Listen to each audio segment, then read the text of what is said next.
I'm Nancy Puder, and I am the founder of Seacoast Seniors and your host today. And I'll tell you a little bit about Seacoast Seniors in a while. I want to also thank Harvest Church for inviting us to this beautiful setting. Isn't it gorgeous? Yeah, so we're really excited to be here today. And Pastor Steve, when he invited me, I was really thrilled to say yes. This is my church, by the way. This is where I come every Sunday. And so I'll extend an invitation to all of you if you'd like to attend. Let's see, are you up there, Shannon? You are. Let's talk about some housekeeping issues. The bathrooms are over here to the left. And when you came in, you received a clipboard and a packet where you can take notes. And then there's also some action steps that you can address at the end of the seminar, hopefully before you leave. And then we have a feedback form. We love it when you turn the feedback forms in because it helps us make our events better and better each time. And it just really means the world to us. So to sweeten the pot a little bit, we do give you a learning card when you come in. And after you've attended 10 seminars, you get a free Panera Bread card. And so that's what the learning cards are all about. So please be sure at the end of the seminar that you turn in your feedback form to get your hole punched on your learning card, because we really like it when you do. I'd also like to thank Shannon Bowdy, my partner, and Michelle Mills, who was at the front table. She's our Director of Operations at Seacoast Seniors. And without them, I just couldn't do this. How many of you know that we do have a YouTube channel? Okay, we have a YouTube channel, so if you just want to go on there, just type in Nancy Puder or Seacoast Seniors, and all of our seminars are recorded, and you can watch them, or if you have friends or family that can't get to the seminars, that's a good way to get the information that you need. Okay, let's see, I want to make sure I don't forget anything. Let me tell you a little bit about Seacoast Seniors. First of all, our mission is to educate, equip, and empower older adults and their families so that they make knowledge-driven decisions versus crisis-driven decisions when the crisis happens. And we say when the crisis happens because the crisis is going to happen, and it's going to be sooner than you think if you don't have your ducks in a row. So that's why we're here. A lot of you know that my background is 42 years as a real estate broker on the Central Coast. And you might wonder, what the heck is a realtor doing up there talking to old people about? Well, for starters, I am one of those old people now. But the reason I started doing this is back in 2019, I had experienced over all my years in the business, several times a year, someone would call me out to the house because Mom or Uncle Sam had taken a fall and they were in crisis mode and they needed to relocate Mom or Dad or Uncle Sam somewhere else, and they wanted me to sell their house. Well, unfortunately, it wouldn't have mattered back then because I wouldn't have known what to tell them anyway, but I was always the last person that they called. And as a consequence, when I arrived on the scene, I walked into complete chaos. And I used to wonder, what in the world is going on here? The kids were already fighting. They were talking about Mom, who was sitting right there in the armchair as if she were dead already. They were referencing inheritance as their money. And they had already Googled a lot of different places and weren't really, there was no sense of order, and they weren't necessarily choosing the right people to work with. They were in complete panic mode. And so I used to wonder, where the heck are the people to help these people? But I was a busy realtor, and so I would just, try to do the best job I could and visit with my older person who was sitting in the armchair the entire listing period. And then I would just go on to my next transaction. And so this went on for many, many years, and it just seemed to be increasing more and more times a year this was happening. And so finally in 2019, I was grumbling again one morning, and a little voice said to me, "You need to do something." And I thought, what? No, how in the world could I do something? Yeah, that'd be great if I had a degree in gerontology and, if I was into all that stuff. But the little voice wouldn't go away. And so finally, about 3 days later, the little voice was whispering in my ear, "You need to do something." And I thought, what the heck?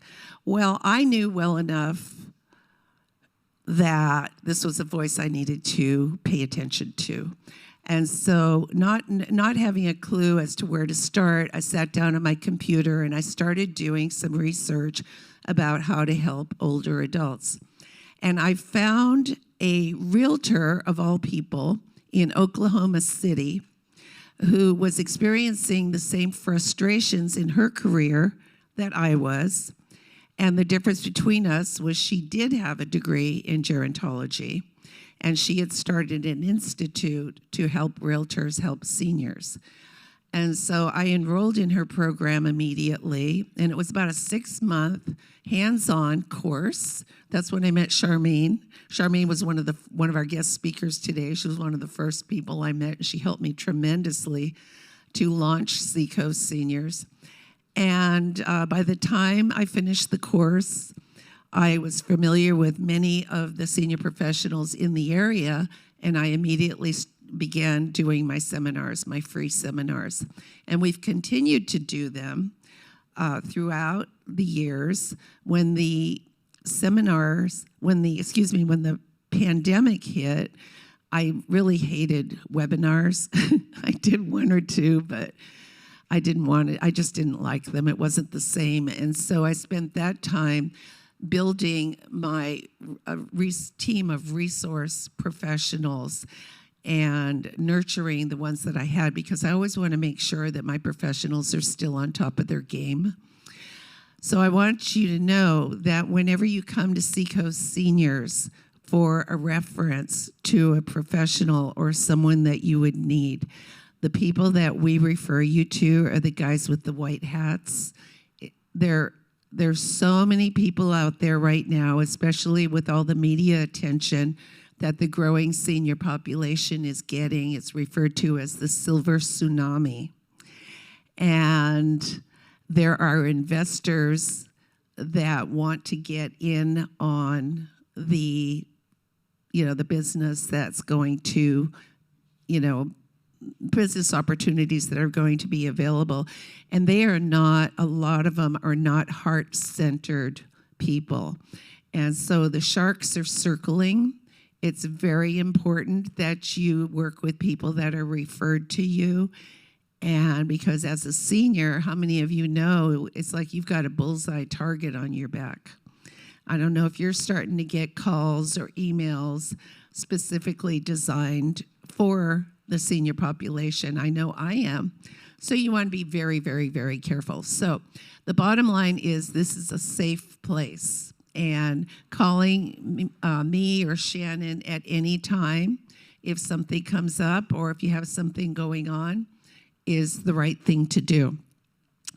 Okay, so today's a very, very exciting day because it's the first day of the 2025 series that we're all going to do together. We are going to create our aging plan, mine included, because I realized a few months ago that I've been so busy worrying about all of you that I needed to get my own act together. So this year, we're going to put an aging plan together that is going to absolutely rock. Let's see. I want to make sure I don't miss anything. Oh, I want to thank our sponsors. Our sponsors make it possible for us to put these seminars on. They financially donate to Seacoast Seniors, and without them, we wouldn't be able to continue to do these absolutely free of charge for you. So thank you to all of them. I think we have a few here today. Eddie from Envoy Mortgage is here. Eddie is a specialist in reverse mortgages. So if anybody's been toying around with the idea, Eddie, stand up, hun, so that everybody knows who you are. And he'll be at the back table over there, the info center, in case anybody wants to talk to Eddie. I've known him for 30 years. He's a good guy. And also, Carlin is here from Home Matters, and that's an in-home. There's Carlin, if you want to take a peek. Stand up again, Carlin. I'm sorry, didn't do that very well. And so if you're looking or contemplating in-home care, she is the one to talk to, and she'll be here for a little while after we finish also. Okay, so today what we're going to do is we're going to help you to define what staying independent and in charge means to you. So, can I have a few people volunteer what staying independent in charge means to them? Okay, Jean. No one? Staying independent. Okay, how about this one? I'm not going anywhere. I'm staying where I am. You can carry me out in a box. Now, how many identify with that statement? 1, 2. I think there's a few more that are owning up to it. Okay, let me just say that staying where you are and being carried out in a box is a cute thing to say, but it's not a plan. It's not a plan. And what is independent, staying independent, is making a plan and having maybe a plan B and a plan C also, in case things don't work out the way you expected them to. So we're going to talk about different ways that you can stay independent, and hopefully by the time you leave today, you're going to have a clearer view of what that means.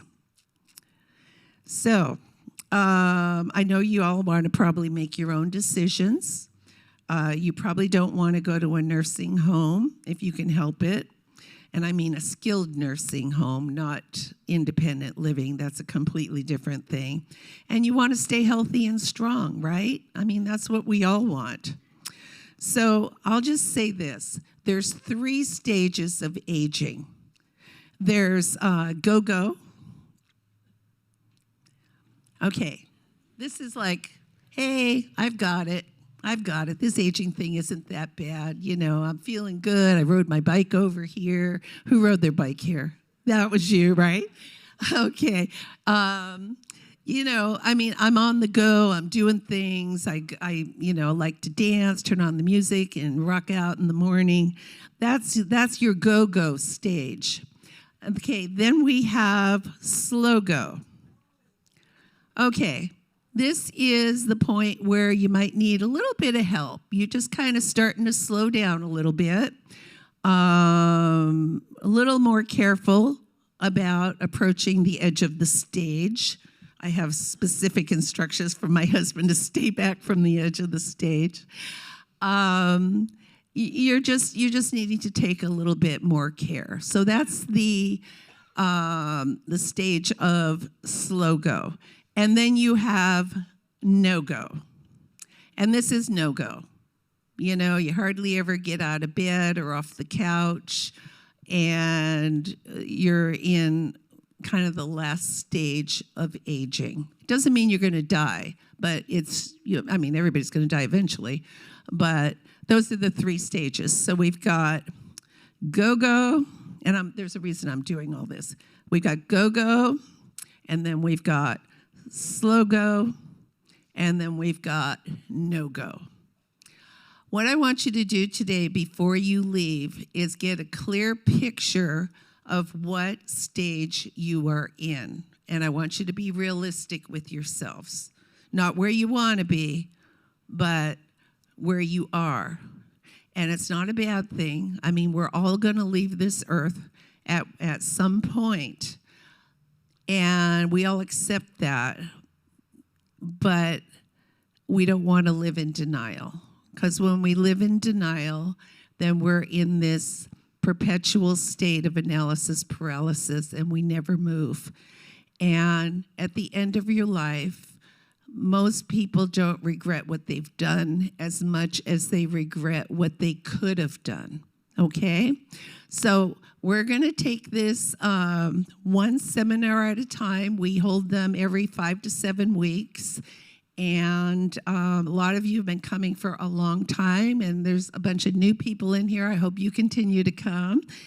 And so we're going to get down into the nitty-gritty of it in a few minutes. But first, we're going to take a break. And the kind of break that I like to take, because I told myself a long time ago, when this stops being fun, I'm not doing it anymore, is our dance break. So, Shannon. Anyway, it kind of loosens it up a bit. You forgot to tell us about the dancing. Oh, yeah, I forgot to tell you about the dancing. Okay. I'm supposed to sit here. Yeah. Okay.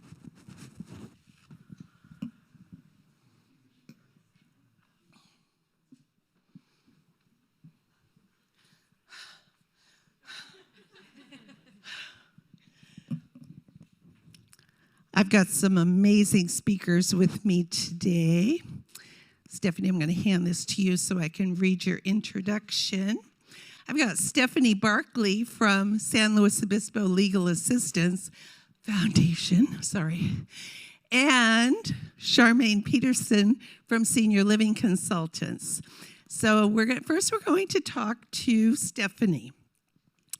And sorry, I have a new phone or a new whatever, and it keeps going off. So Stephanie is the executive director of San Luis Obispo Legal Assistance Foundation. One of the many services Slow Laugh, also called Slow Laugh, one of the many services that Slow Laugh provides to the community is free legal services to seniors aged 60 and older in San Luis Obispo County. They offer advice and representation on a variety of matters, including housing issues, durable powers of attorney, and advanced health care directives, consumer issues, elder abuse, and government benefits. So, Stephanie, welcome. I'm so glad you're here. You were part of our seminars in the beginning, I think the first year we got started. Are you on? I think so. Yeah, you gotta, okay. It's one of these. Okay. You got to kind of go like that. Okay. You want to test it? Testing. Oh, that's good. Okay. So I've known Stephanie since the very beginning when I went out and made some, proactively was looking for good people in the community that I could refer to my clients. And Stephanie stepped up, and she was one of my first speakers. Yeah, so I've got 2 of my originals here, which is kind of cool.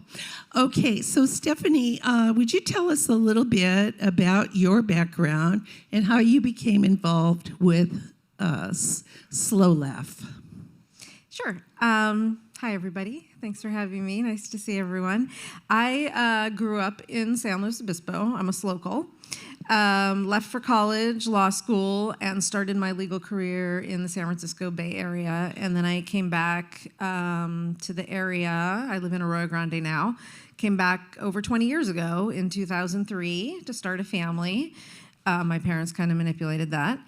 And I've done a variety of types of law during my career, but in 2011, I joined the board of this organization because I had done private law work for a while, was pretty burnt out, wanted to know how I could do something more rewarding.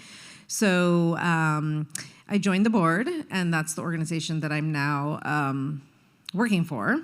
In early 2013, our only employee left. And I was hired to replace her as the project director of Senior Legal Services Project. At that time, that was our only program. We were very small. I was the only employee, and we had a lot of really amazing volunteer attorneys as well. And we've run Senior Legal Services Project since 1996, so we've been around for a while. But we were just that one program. And then now, so that was 12 years ago? No, 11 years ago? 2013. No, it's 2025. 12 years ago now when I started. And now we have 13 employees. And we have a number of programs. So it's not just the Senior Legal Services. And we help in the areas of housing. We do a lot of landlord-tenant work. We still do the senior legal services, which includes planning for incapacity. We call it, it's estate planning, but for people who can't afford to hire an estate planning attorney because they don't necessarily need a trust. We can help with the other documents, and I'll talk about those more. We do elder abuse restraining orders. We do domestic violence restraining orders. We help with consumer debt issues. We're a 501c3 nonprofit. We're mostly grant funded. So the grants kind of determine who we can help and what we can do. The idea being that we were formed to provide legal help for people who couldn't afford a private attorney and had critical legal issues that were preventing them from remaining independent or safely housed. So all of our work kind of revolves around that. And our services are entirely free and are available without regard to citizenship status. And we also have bilingual staff. So, yeah. Stephanie is quite a force. You know, they do an event once a year, and the other attorneys that show up for this event are such a testimony to what she's created and where she's taken the Legal Assistance Foundation from and where it is today. You are a legend in San Luis Obispo County. I don't know if you heard about that. There was a very high-profile case that Stephanie was able to settle 2 or 3 years ago that was all over the newspaper for a couple of years about some tenants that were being, a whole apartment complex of tenants that was being unjustly treated. And boy, she's like a dog with a bone in her mouth. She gets hold of something, and she won the case, and it was quite an amazing accomplishment that she pulled off. And so just to be a voice for those that, can't afford to go to a private attorney. So let's start off. So this is a seminar about staying independent and in charge. So I would imagine that getting their legal documents in order would be a good place to start. What do you think? Yes, agree 100%. I've done a little bit of estate planning work, but mostly it's been with helping seniors who don't really have much of an estate, but everybody has something. And even if it's, your car and your apartment, I recommend having a plan and the sooner the better. People tend to think that they don't need to take care of it until they need to take care of it. But when they need to take care of it, that's usually when you either can't, because you can't physically or mentally do it, or it's just a really stressful time once you need to. You're going to be more susceptible to undue influence, and it's going to be harder to get help. So, I mean, I can't tell you how many times we've had calls from a child or a niece. You know, my uncle fell and he's in a coma, but he told me he wanted me to be the durable power of attorney, so I need to get that set up for him now. We can't do it at that point. So don't wait until you need the documents. Plan now. I mean, everybody, every adult should have a plan that picks the people who they, says where they want their stuff to go and what they want to happen while they're both alive and possibly can't make those decisions for themselves. Maybe it's because you got in an accident, it's a short-term thing. You still want to have the people you trust be able to jump in and help you until you can take over. So everybody should have it, and also once you have a plan in place, don't tuck it away and forget about it and ignore it for 30 years, because chances are it needs to be updated. Maybe the laws have changed, or maybe your family situation has changed. Maybe the person you designated to be in charge of everything has passed away or is no longer in your life. So think about it every year. Okay, I wasn't going to bring up cost until the end, but I think I'm going to bring it up now because I know a lot of people are probably wondering if your services are free. So because they're free, is there any kind of financial qualification that someone would need to go through? Kind of. So for all of our services, we're grant funded. And so for most, like if it's there's a little bit of wiggle room for seniors under the law, but the type of work that we can do is really for seniors who are like in greatest need of, we have to prioritize those who are in greatest need. So it's worth calling our office if you think you might be eligible. If you can't afford an attorney, I can tell you if you own real estate, we're going to suggest you hire an attorney and have a trust done, because that's the best way to handle real estate to avoid probate. If you don't, and all you need is a simple will and a durable power of attorney for finances and an advanced health care directive, then we can help with that. We can do those documents, but we can't do trusts under our grant. So you're really a godsend, because we are always talking at our seminars about, and we've had private attorneys get up and speak about how important it is to get a trust. But the longer I get to know all of you, the more I realize that we do have people in the audience that don't own real estate and can't really afford an attorney. So, so would you say that if you can afford a private attorney, by all means, get one, get a trust, because you don't do trusts. Yeah. If you're a homeowner. But if not, to give you a call to see if they would qualify with you, and the chances are pretty good that they would, to have at least a will done, and maybe a power of attorney. Someone was saying, I've been hearing this last year, that you really should have a power of attorney no matter what age you are, because anything could happen at any time. And so you really should have someone appointed as a power of attorney. How do you feel about that? I agree completely. As long as you have somebody who you really trust and can designate to be in charge of your finances, the durable power of attorney for finances allows you to pick an agent who would, there's two types. One goes into effect immediately, So if you're already at the point where you've got a kid who's paying your bills and is kind of doing everything for you already, then that would be the time you just have it go into effect immediately.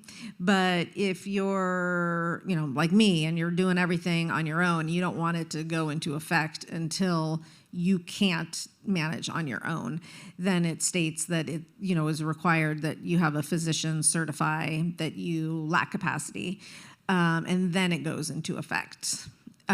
So as long as you have a person that you can designate, who you trust, then having a durable power of attorney is a really good idea for everybody, because without it, if something happens, the person you want to take over won't be able to, and they would have to go through a court process.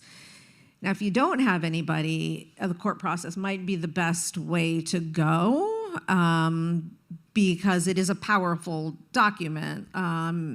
The person gets control, can get control of your bank account, but it's for you. I mean, they're only allowed to use it for you. So it can be very powerful. So as long as you have somebody you trust to put in place, then you really should have one. And then there's the Advanced Healthcare Directive, which also we recommend that all adults have, where they pick the agent who would be able to make their healthcare decisions for them if you're not able to. And in that document, you can put specific directions. They can be very specific. The standard is whether you want life-sustaining treatment at all measures, what level you're at there, or if you have like a terminal illness, then you don't want life-sustaining measures. You can put, what music you want to listen to. You can make it very personalized. You can include what you want to happen with your remains and stuff like that. So that's the Advanced Healthcare Directive, which everybody should also have one of those. And they're not fun to think about and fill out, but it's better than not having, having family members who don't know what your wishes were when you need it. Right. So you mentioned that it's better to have, if you own real estate, to have a trust rather than a will. So what's wrong with me being a homeowner and just having a will? Is that not recommended? Well, a will is better than nothing, but it's going to cost a lot more. It's going to have to go through probate when the person dies. A will doesn't avoid probate, and probate is time-consuming, it's public, and it's expensive. It's a lot more expensive for your benefit. You're dead, so it doesn't really matter, but some people do, they don't want their money to kind of be wasted on lawyers after they die. And it's going to cost a lot more for your beneficiaries to have to go through probate than it would have cost you to set up a trust. A lot more. Exactly. People are usually shocked to find that out. Plus, it's usually about a minimum of 2 years. Yeah. A 2-year process. It's public. Because it's very filed public in court. So it's really hard on the family. So here's another question I get all the time.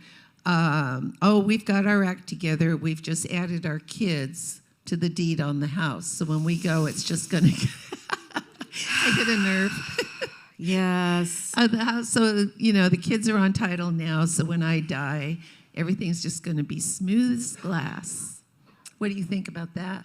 It seems like a good idea, right? But it's really not recommended for a number of reasons. When you put somebody on deed or on title to anything, you are making them co-owners. A lot of people don't realize this. They think, we've received so many phone calls of like, I added my kid to my deed, I need to take them off now because the relationship has changed or whatever. We can't unless they agree, and maybe they do sometimes, and those people don't call us, but They never agree when the phone calls that we get voluntarily. So you'd have to go and like get a court order. You'd have to sue them for elder abuse or something like that. And it's a long and difficult process. So there's that. There's also things you might not think about, like what if, are they married now? What if they get a divorce? Are you intending to make the ex a co-owner as well? And what happens with the divorce? And then they might have to buy their ex out, and they might not have the cash, and then you might have to sell your house because your kid's going through a divorce. That would kind of suck. Then there's also creditors. Well, like I've had clients whose kids have tried to evict them after they've added them onto title. Seen that. Or maybe a kid later develops a drinking problem, going through a divorce, whatever it is. I know everybody always thinks it's a boyfriend. Never going to happen to me. Or even if you have the perfect kid, but they get into a car accident and they're being sued. Well, their creditors can now come after your house because they're an owner of your house. So, yeah. And then there's the equity issues that come into play if you do have, like, say, multiple kids and you're putting one on title, and that might be your only asset. And if you want to try to make things fair, it might not be possible to do that. To think that they're going to figure it out after you die is usually going to result in litigation, which you're trying to avoid in the first place. And there can also be tax consequences that you might not realize because your beneficiaries get a step up in basis on your house when you die, which they wouldn't if they're co-owners. So there's a lot to think about. There's a lot of risk. Just if you're going to do that, I would highly recommend getting some professional advice before you do. Wow. That was more information than I've ever heard about that. I knew it wasn't a good idea for one or two reasons, but that's a whole lot of reasons. So those of you, if you've done it already, what would you say to someone who's already done that? And I've seen all those scenarios too. I see them also on my end. If they've already done it, well, can they change it? It doesn't always. I always see the bad stuff, right? So people don't just call our office to say, "Hey, we did something and it worked out and everything's great." So I'm sure in most situations it actually works out fine. I have to tell you, as a realtor, though, everybody thinks their kids are great. And they probably are. But I have to tell you, I have dealt with, over the years, hundreds of people in this situation where moms become incapacitated or just passed away. And I would say 95% of the time, this is so sad, but 95%, I'm probably being generous, of the time, if they're siblings, they are fighting. The fighting that goes on and the viciousness, it just ruins families forever. This is stuff that they start with something that happened when they were 8 years old, and then it just gets worse and it builds and builds and builds and completely destroys the families. So that's something to just think about, because we're not just saying it to scare you. I would say, Charmaine, you would agree, every other professional that I have worked with the last 6 years has seconded what I just said. And I know, even my husband, he's like, "Yeah, honey, but my kids just aren't like that." I go, "Honey, I'm telling you, I see it everywhere all the time." And it's the emotions are running high. It's money. People are different when you're talking about their pocketbook. And I just want to add this also goes for bank accounts too. Yeah. When you add them to your bank account, they're joint owners. So I've also seen this happen where they add a kid to the bank account and then all the money's gone. And the police won't help because they were a co-owner, so they're entitled to withdraw all the money. And then, often the kid says, well, I feel that my parent is not making the best decisions. I wanted to remove their access to protect them. And it's really hard to know what to believe. Maybe the kids do have good intentions, but, and then the parent is saying, no, you just took all my money and now I can't even, buy flowers or do anything. So with the durable power of attorney, they're allowed to pay your bills for your benefit, but they're not giving them ownership of your money like you are when you add them to your bank account. So what is the difference between a will and a durable power of attorney? Well, the durable power of attorney only is in effect while you're alive. Once you die, it has no more effect. And a lot of people don't understand that. They'll call us and they'll say, okay, my mom died. I have durable power of attorney. Now I need to take, well, that's like, you can throw that in the trash now. It doesn't do any good. The will only kicks in after the person dies. And that's where you pick your executor who you want to execute all your wishes that are in the will, and you decide how your assets are going to be distributed in the will. And the trust is a living, breathing document that exists while you're alive, and you're they call it settlor or trustor and the trustee. That's how it's set up. So you control the money and you're like the beneficiary, and you use it however you want. And then after you die, the idea of the trust is it continues to operate seamlessly without having to get the court involved. It's just your successor trustee who you pick to step in once you're either incapacitated or deceased. That person takes over. Of course. And the assets are still in the trust, yeah. Right. So you don't have to memorize all of this stuff, okay?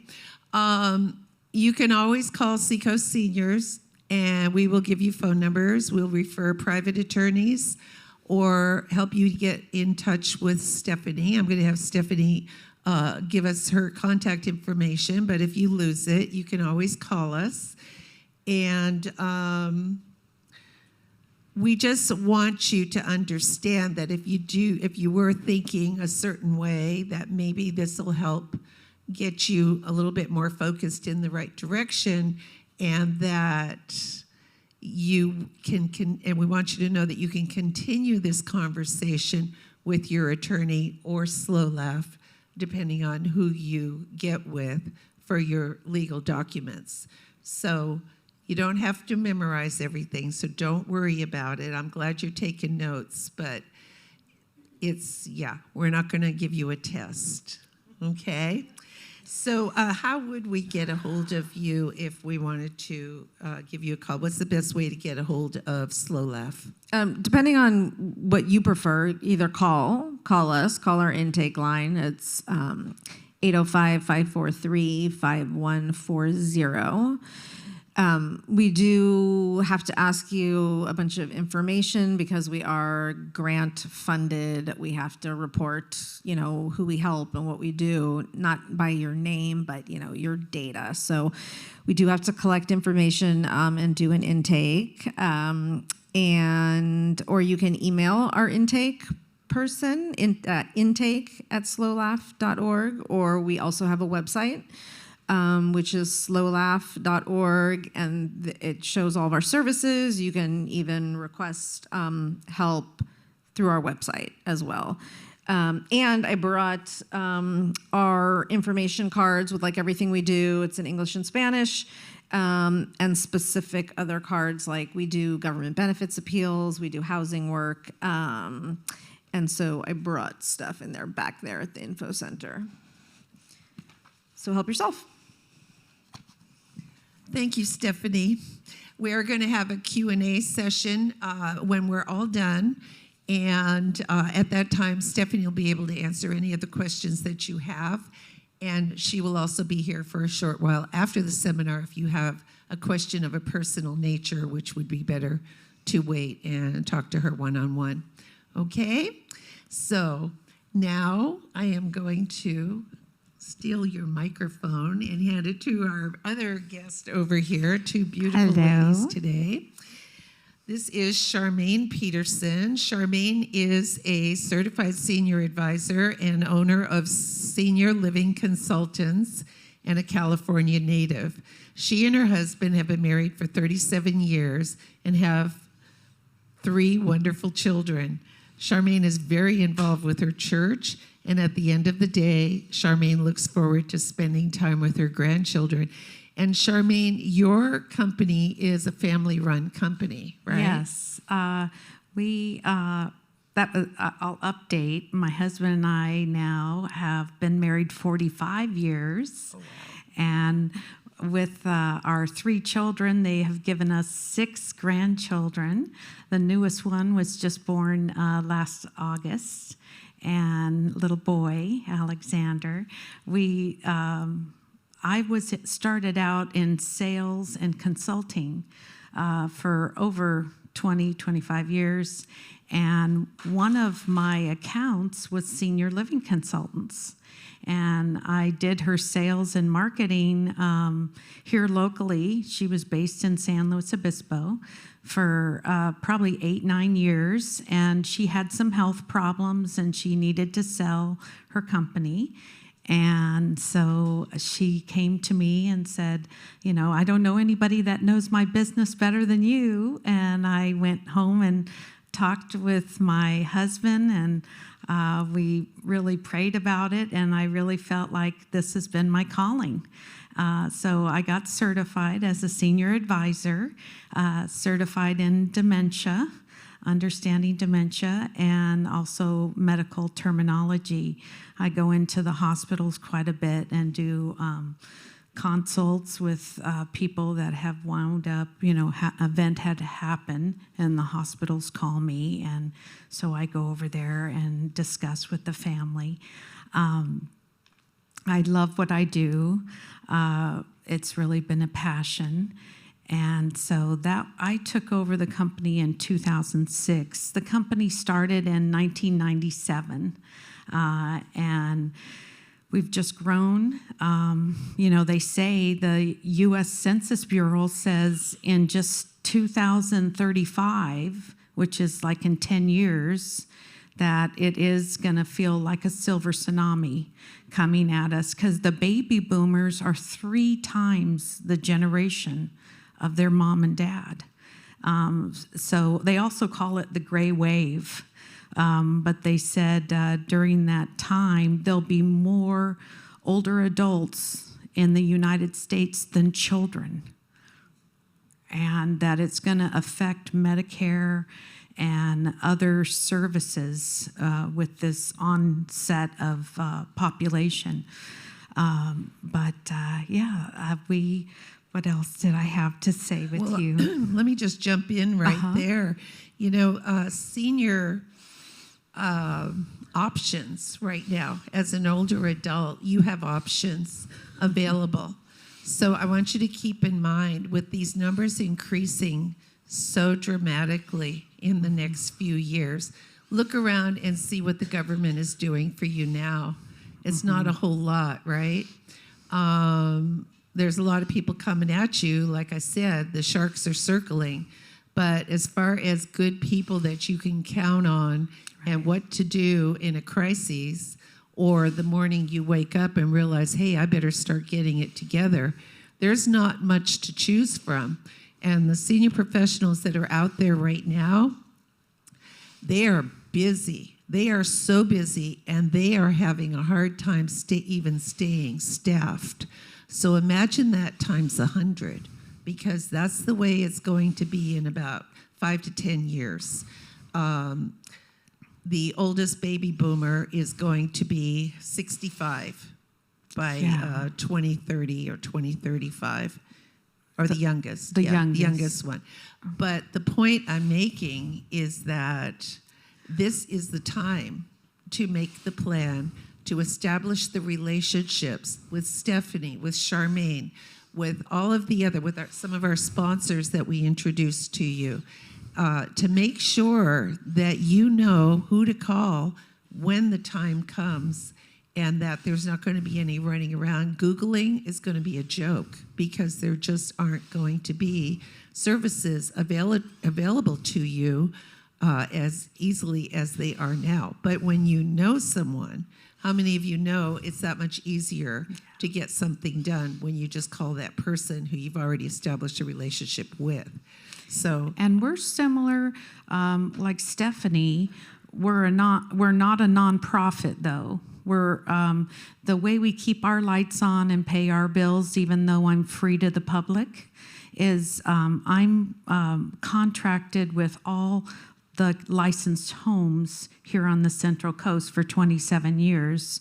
And the home, when it's the right fit, whether it's independent living, assisted living, or memory care, they just pay me a one-time finder's fee. And that's how I pay my bills and keep my lights on. That way, I'm no cost to the family. so that brings me to, I think we kind of skipped over exactly what you do Yes. at Senior Living Consultants. So I understand what you do is when people are looking to find a better situation to the environment they're living in now. So it would, like, usually the kids call us. Sometimes the adults themselves, if they're independent, because we do independent living as well as assisted living, and then of course memory care. But we get a call from a family member, and we find out socially, medically, financially what their needs are. It's an intake, and we save the family so much time and aggravation. Then we get them set on a tour. I come pick them up in my car, and I kind of narrow down their options. If it's independent living, we go look at these independent communities. I call them like a cruise ship on land. And if it's assisted living, then we know which homes do a really good job. I have everybody's state inspection report. So that's another reason why people call us. And it's really good to go with a guide, because I tend to ask the questions the families might not think to ask. And I show them the best, but they know their loved one the best. And so we go on this guided tour. And then we help them with the medical paperwork that's needed if it is placement. But we do more than placement. We activate long-term care policies. I help people with veterans benefits. And I do refer to in-home care as well. If that's the case, sometimes I always say be proactive instead of reactive. Don't wait for that event to happen. Even if you're independent now and you might never have to make a move from your home, it's good to just come out with me and see what the pricing is, see what these communities look like, just so you're informed. And then if an event does happen, you're not like in a rush, under a crisis situation. You already have kind of a plan. And so it really is, we're kind of the one-stop shop. People even call us like they want to pull out their tub and do a roll-in shower. We can refer, and so can Nancy, that sort of thing. So what I'm noticing the last couple of years, and I'm hoping it's because some people are listening at my seminars, but I'm noticing that more and more older adults themselves are choosing to check out independent living or even assisted living because they see the benefits of moving to a cruise ship on land and not having to worry about anything else anymore. And then also being around people in case something does happen, instead of someone finding them alone And that a couple was- of days later after That's a a very fall. good question. A lot of people liked a good reason to move in when you're still independent is, most seniors can spiral down from isolation, boredom, and loneliness, especially if they've lost a loved one of 65 years. And, their home is just not a very comfortable place. When you move into these larger communities and you're still independent, still driving, it's such a life enrichment. And you feel 10 years younger. You're among others that have lost their loved ones. You have a lot in common. You have the activities, the socialization, your meals are prepared. You don't have to shop or cook anymore. Your laundry's done, your housekeeping's done, and there's just so much freedom off your shoulders. And one of the things that when people started talking to me about independent senior living, I noticed that all of the communities like to brag about their social activities. And for me, I was like, okay, so we're all going to sit around in a circle and make baskets? I don't think so. No, Right. That's not me. And I'm not very social. I might come off as social from up here, but I'm a loner. I've always been a loner. I love my own company. And what's perfectly normal, having a social life, to you is not attractive to me a lot of the time. But then I finally realized, because I would bristle when people would say, oh, the social activities is so great. But then I realized when you move into these independent senior living communities, it's just like renting an apartment. So if you don't want to participate, you don't you don't participate. You just shut your door and don't go out there down to wherever they're doing it. I mean, you can hop in your car and go somewhere else, go visit your girlfriend, go shopping, do whatever you want. So it's not, independent living is not a care home, but they provide these things if you want to take part in them. And they bring in concerts, live concerts, to entertain the folks in these big communities. You go out to Cal Poly Arts and watch a play.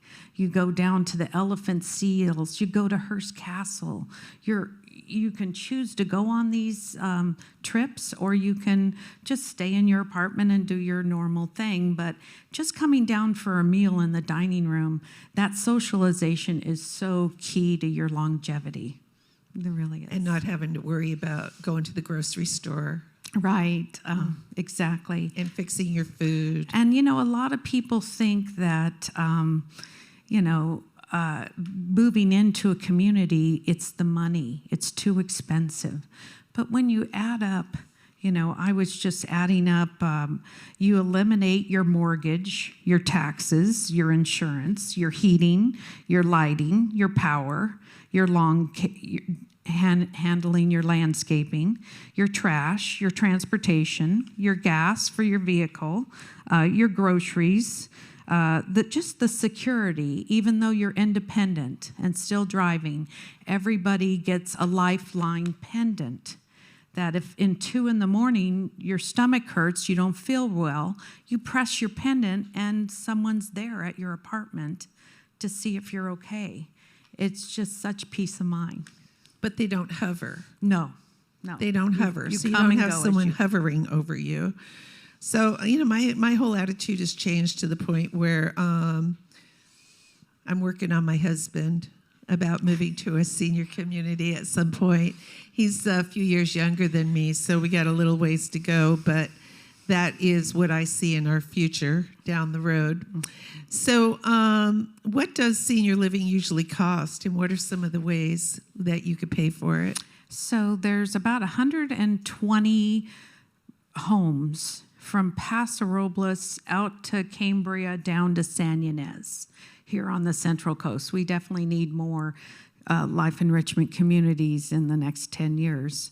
But Yeah, they have a different range. I'd say from from Paso to Napomo, for all the care, 24/7, all the meals, transportation, everything included.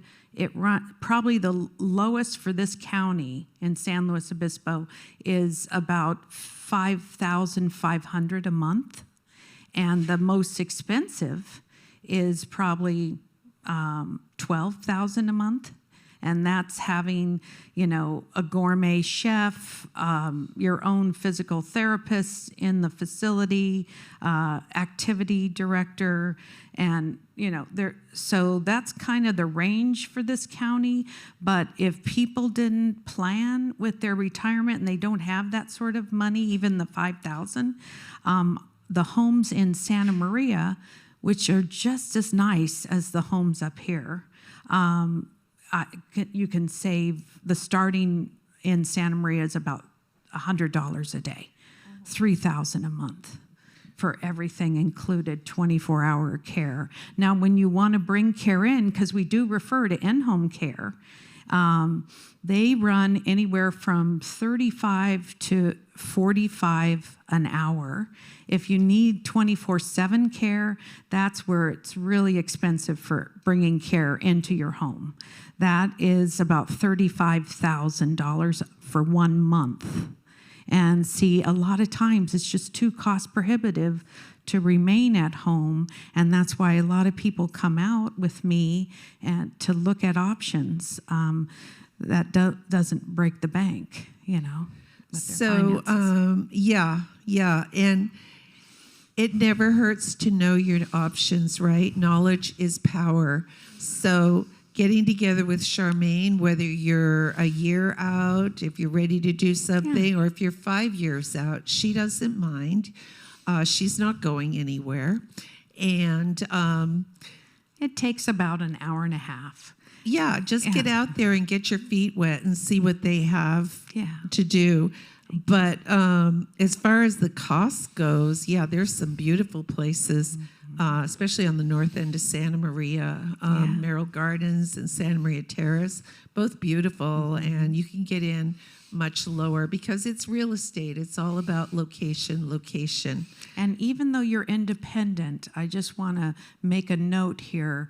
We see a lot over the years that I've been doing this, 19 years, that the stronger couple, if it's a couple, and you both were independent, and then on a turn of a dime, one of you is got maybe an irreversible Parkinson's, something happens, and the stronger couple is trying to take care of the other couple. That is not a good scenario, because what ends up happening is the stronger one gets sick and spirals down, and then we don't have someone taking care of the husband or wife. So it's always good to look at those options if one of you has spiraled down a little bit. Yeah, and that's just another reason why senior communities are so good, because there's people there kind of they may not be actively keeping an eye on you, but I mean, you're around people. They're going to see if you're starting to decline and could use some help. And sometimes it's just nice to have a friend, someone to talk to, right? So, well, what would you say are some of the signs that should signal the senior themselves to consider a change in their living environment? Mm-hmm. Well, like if they're lonely or isolated, if they're falling a lot, I would recommend just coming out and looking and seeing what's out there. The larger communities for independent seniors, they're still getting around with no walking aids, maybe a cane or a walker. But when they need more care, and it might just be your spouse, and you stay in this independent living, or you go together into assisted living. So there's different scenarios. Or I have some that remain at home, and then their loved one that needs the care goes into assisted living, and they just come and visit every day. And it could be because of memory too. But the larger communities are not allowed to take 2 caregivers off the floor and go to your apartment and help your loved one get out of bed or off the toilet or out of their recliner. If they become a 2-person transfer, that's when you need to call me back, and we look for what is a home like you and I live in, but it's called a board and care. And there's no more than 6 people in the home, and they do the fullest care. That's why a lot of people never have to go to skilled nursing anymore, because we have these wonderful board and cares that do a lot. Of course, if you have a feeding tube, you need to stay in skilled nursing.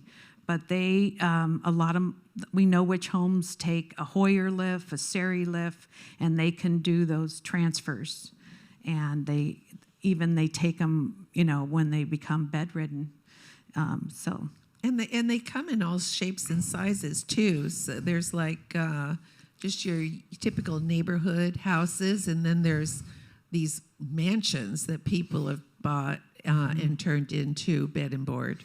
But and all we have of a the friend facilities, that we go to visit. So they're called RCFE, Residential Care Facility for the Elderly. And from a Merrill Gardens is an RCFE to a small board and care is an RCFE. And they're licensed through the state of California through social services. And I'm a mandated reporter like Stephanie, and no, Stephanie not so much, but and if I see any red flags when I'm going into these homes, I definitely report. And then we have ombudsmen that will come out. I'll call them, and they'll do a thorough, report and on the home if there's anything detective that's a red flag. So how important is it? I've had several situations where a client called me and said, we're very excited. We're moving into the villages of Slow or Merrill Gardens, and we want to sell our house. And so please come over and list the house, which we're very happy to do. And then, we're getting ready to, make our move to the senior community. Mm-hmm. I've had situations where they call me back about a week or 2 later, once the process is started, to let me know that they've been turned down. And the reason why was because they waited too long. And now the independent senior living community didn't consider them a good risk. And how often do you run into that kind of a situation where people wait so long to make a decision? I like to tell people, what are you waiting for? Are you waiting for a heart attack? Are you waiting for a stroke? What are you waiting for? Yes. You want to make your decisions before the crisis happens, not when the crisis happens, because when the crisis happens, it's usually too late to take advantage of the opportunities that Charmaine is talking about right now. It's kind of sad to say that, and it's difficult sometimes because your smiles just went to big old frowns as I'm looking out at the audience, but it's just the facts. Yeah. And so just take this information seriously. Yeah. How often does that happen to you? So, some people stay in their homes till it's time they move into assisted living, and they bypass the independent living lifestyle because they want to remain at home, and that's fine.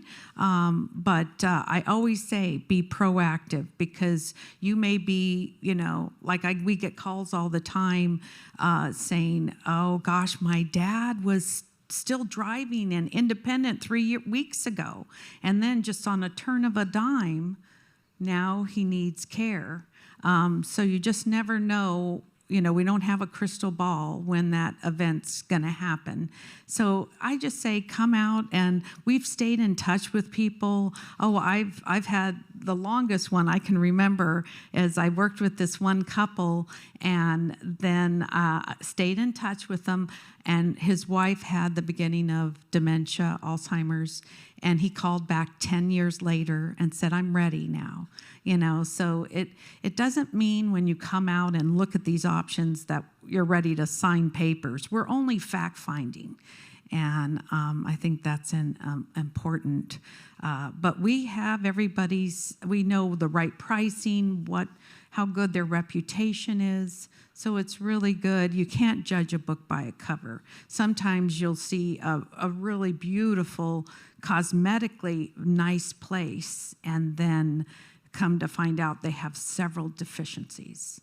And the down and dirty. Mm-hmm. Yeah, Charmaine is very intimately familiar with all of these communities. Yeah. So I don't care how much time you put into doing your own research, you will never be able to know about the communities at the level that Charmaine does, and she offers her services completely free.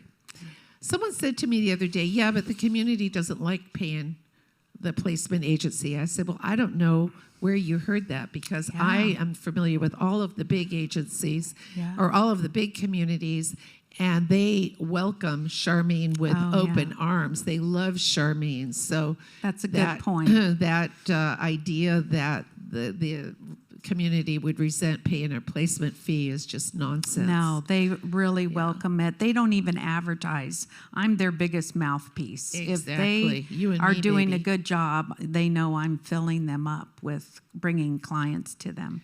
So what do you think causes people to resist making a decision to step out into the unknown? It could be financial, money-wise, but we can always work. If they were a veteran, I help them with veterans benefits. Tell us a little bit about how veterans aids work. So veterans aid works. How many veterans are in the room today? Any? Oh, great. Thank you for your service. Thank you. Thank you. So if you were a veteran, but this benefit, it's called aid and attendance. So if you served your service during wartime, that's the key, then you're entitled when you need assisted living. They can pay the veteran themselves anywhere from $2,500 to $3,000 a month based on your income. And if your income, which most of us, our income is over $80,000, I have this veterans benefit number that I refer to, because they get this money the fastest for the family. But if your money's over $80,000, you have to have your money in like a special irrevocable trust, which a lot of people have when they're a senior, an irrevocable trust. And then that protects your money, your assets, and you get this aid and attendance for when you need assisted living. And the spouse of a veteran will get like $1,400 a month for being married to a veteran. So it's a really nice bump up that a lot of families didn't even know they were entitled to. And the Veterans Administration doesn't go out of their way to let you know that these benefits are available. So if you want to talk more about that, I would talk directly to Charmaine. She's had a lot of experience. And once you get the application in, and it might take 4 months, even 6 months, you're accumulating whatever amount they tell you you're entitled to every month while you're waiting. So you get a sizable check for over $10,000. And then after you're in the system, then it goes into your checking account monthly automatically.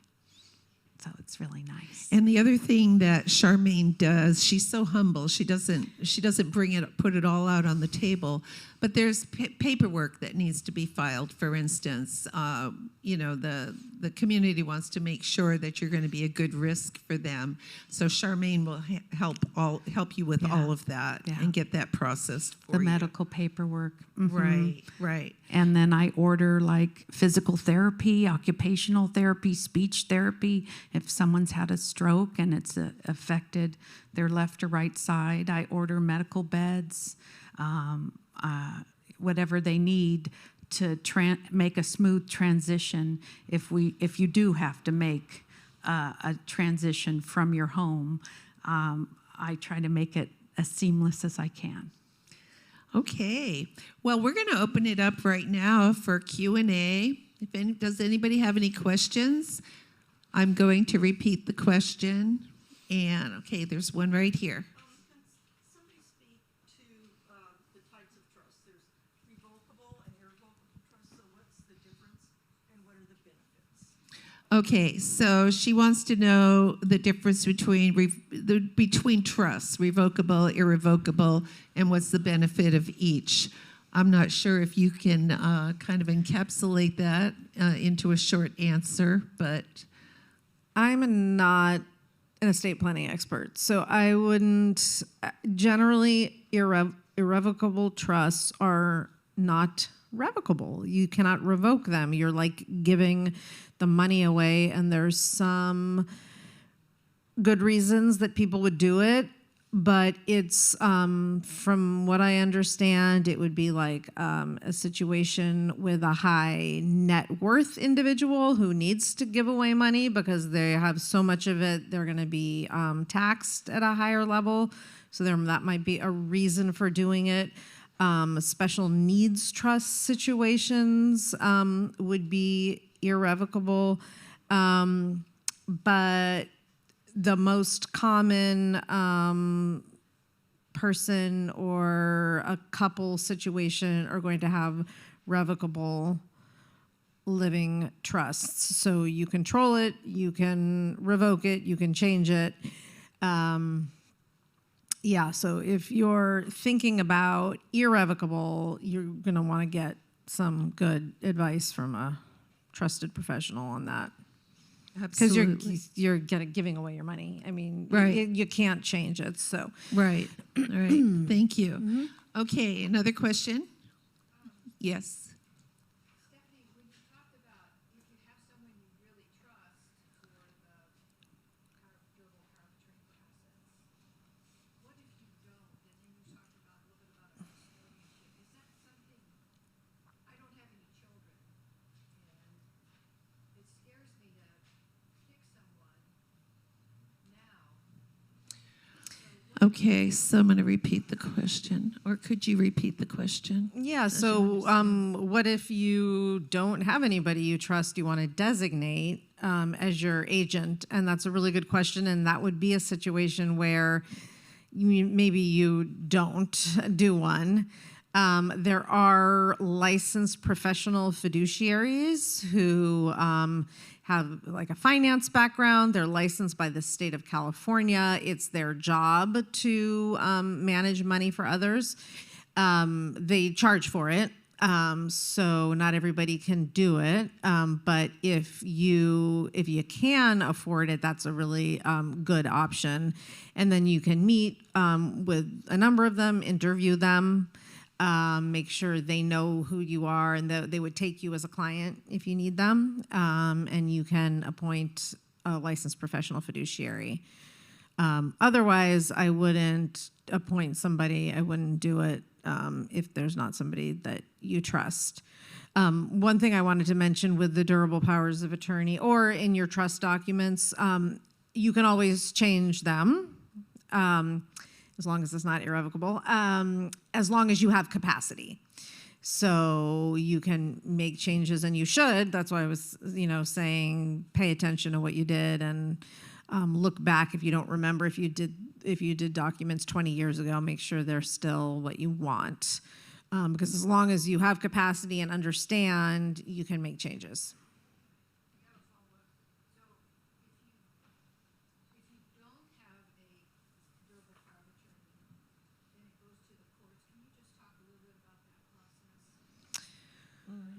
if we have time, but if you can do it short. Okay, excuse me, it would be a conservatorship process, if it's not already designated, and, then you either get an attorney or one gets appointed for you when the person lacks capacity, and it is kind of a time-consuming, expensive process that we try to avoid if we can. Okay, so I think we got to everybody. Oh, one more. How much do the board and care homes run? The board and cares start in this county, San Luis, about $5,500 a month, depending on level of care. And then, but quite often I can try to negotiate depending on the care that is needed. And then all the way up to maybe 11, 12,000 a month if you go for the really, bells and whistles of some of these homes that have been built just since 2018 here in this county. And then Santa Maria, they can start at $100 a day, $3,000 a month for the board and cares, and they can go up to about $10,000 even in Santa Maria, but they're like very nice. Everybody has a business plan when these homes have set up for assisted living. So, depending what they pay their caregivers, their food costs, the licensing over probably 7 years ago, they said that every licensed home has to take out a $3 million insurance policy, which kind of drove up the price of, what they, putting together their business plan, what they can charge to keep running the assisted living home. But there's some really good value in Santa Maria. And it's not that far. Absolutely, absolutely. So one of the things we want to make sure that we leave you with today is to be sure and surround yourself with professionals so that you can make the right decision when the time is right, whether that's now or whether that's down the road. Super, super important. And our series of seminars are just what they sound like. They are a series. So what you're going to get is, you're going to get the most out of them by coming back over and over again. And my promise to you is that you are going to have an aging plan by the end of 2025. You're already way ahead just by coming today with what you know and what you need to start thinking about. Our 2025 lineup of seminars is really great. We've got solo aging going from we to me. That's a really good one. We've done it before. We're going to revamp it and do it again. The truth about aging and mental health, the truth about protecting yourself from financial exploitation, dementia and downsizing, living, dying, and leaving a legacy.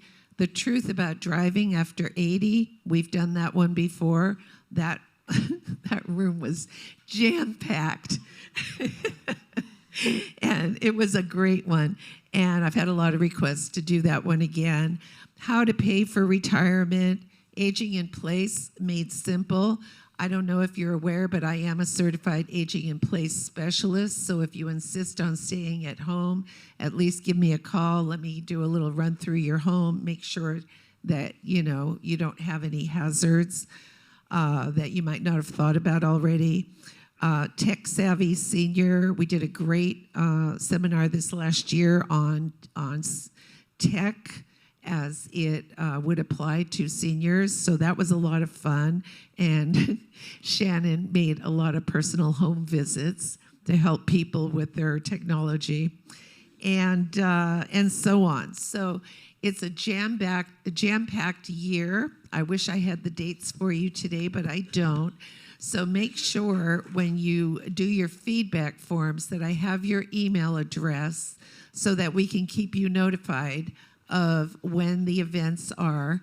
And if you don't use email, just be sure and make a note, no email, please, and make sure we have your address, and we'll make sure we do have a list of about 20 people that prefer snail mail for the invitation. And so we do take the time to do that for you.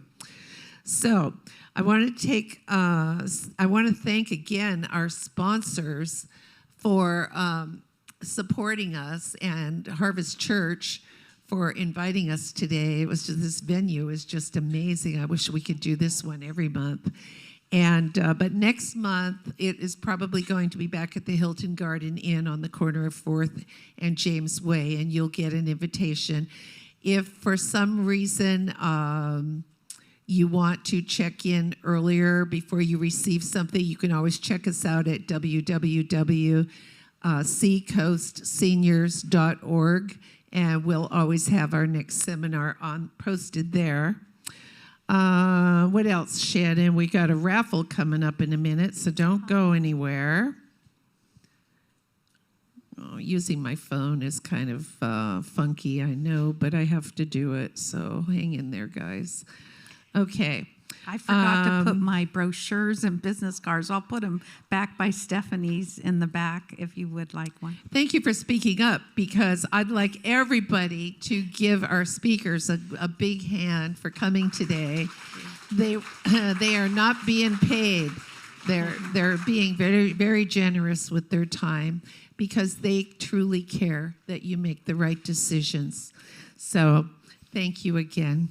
From the bottom of my heart, I love you too so much. And don't ever hesitate to give us a call. There's no question too small. There's nothing that we're not willing to help you with. So, did everybody get a raffle ticket? Okay. We've got some raffles to give away. That's so nice.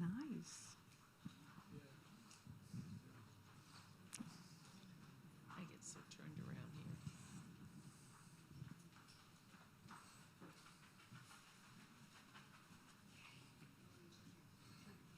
Okay, great. Thank you.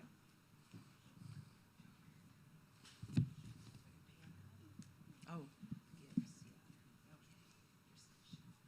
yeah. Okay. Okay, I'll go. Okay.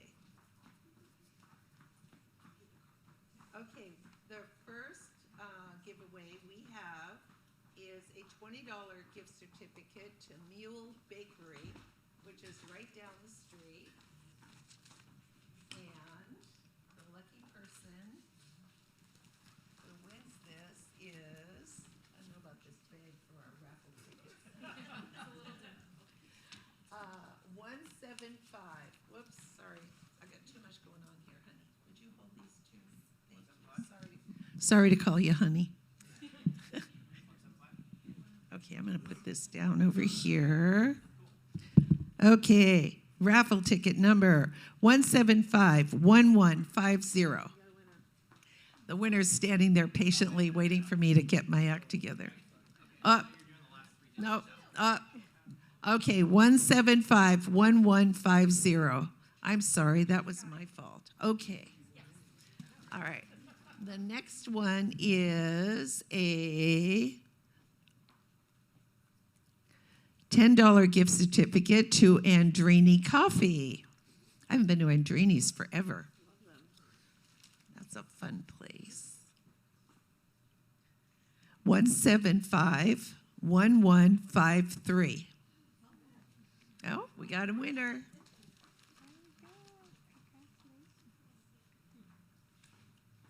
And then the last one that we have for you today is a $25 gift certificate to Panda Express. Ooh.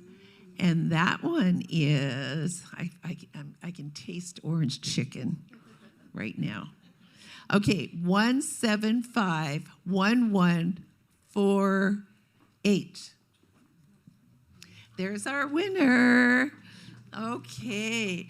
Well, I want to thank all of you for coming today, and I want to remind you, if you don't do any other action step, I want you to identify what stage of aging that you're in right now, and that would be the go-go, the slow-go, or the no-go. And I don't think any of you in here are in the no-go stage yet, but that's even more reason to make some plans today. So thank you for coming, everyone.